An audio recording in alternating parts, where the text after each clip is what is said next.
The US president has doubled down on his criticism of Volodymyr Zelensky, who confessed earlier today that any peace with Russia was a long way off, which it is without that deal. Joining us live is the advisor to Ukraine's Minister of Strategic Industries, Yuriy. Yuriy, it's good to see you again. So, of course, as there always are, competing interests here.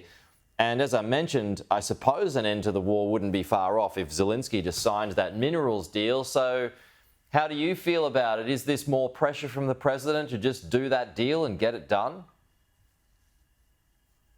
Good evening, and it's good to be back. Of course, Ukraine has said it from the start. Signing this deal was actually our idea. We included the critical minerals issue in our security sort of arrangement in our victory plan in 2024. So, but we also understand that this critical minerals deal alone cannot provide any security because, look, when Russia invaded Ukraine in February 2022, there were 20 American companies operating in Ukraine, and that never stopped Putin from entering our country and from, hitting us with missiles.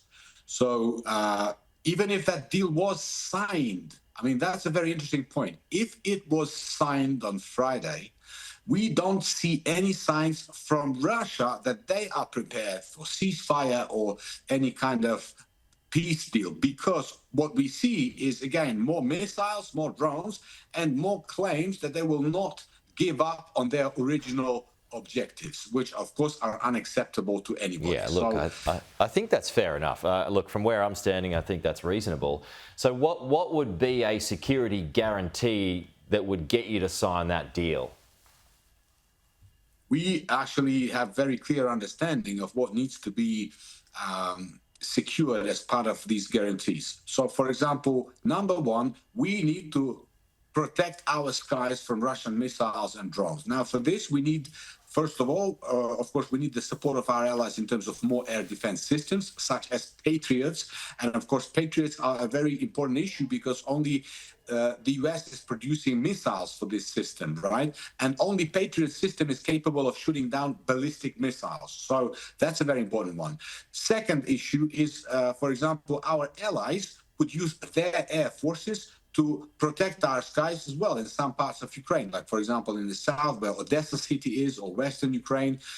So they could actually use their air force to shoot down and intercept Russian missiles and drones.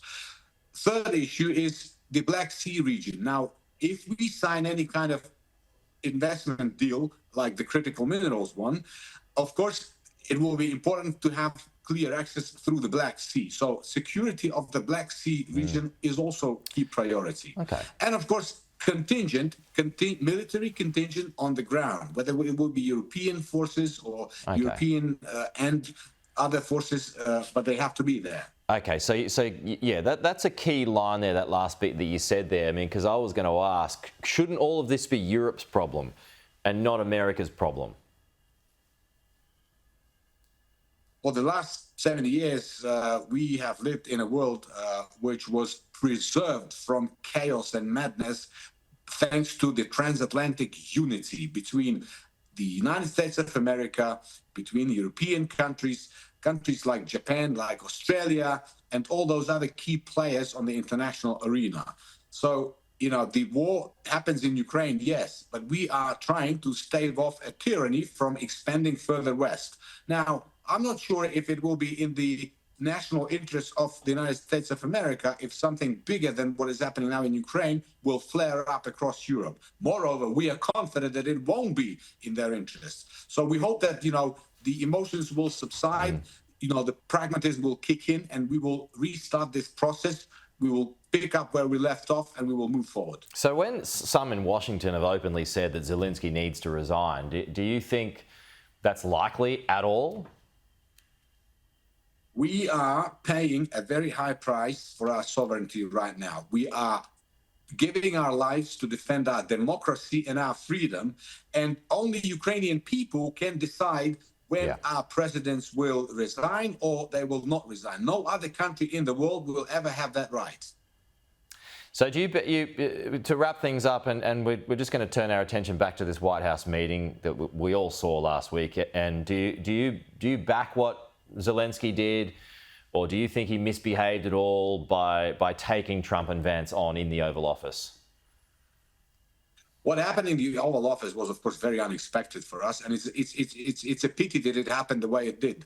But we saw that our president was at some point cornered, and he tried to be pragmatic. He tried to just not be silent, because look, we are going around and telling our partners that you have to be brave on the battlefield and on the diplomatic front. So it will not be good if our president would be sitting in the Oval Office like a sheep, listening to these accusations, and just keep silent. He represents us, Ukrainian people. We are firmly behind him, and we regret that it happened the way it did.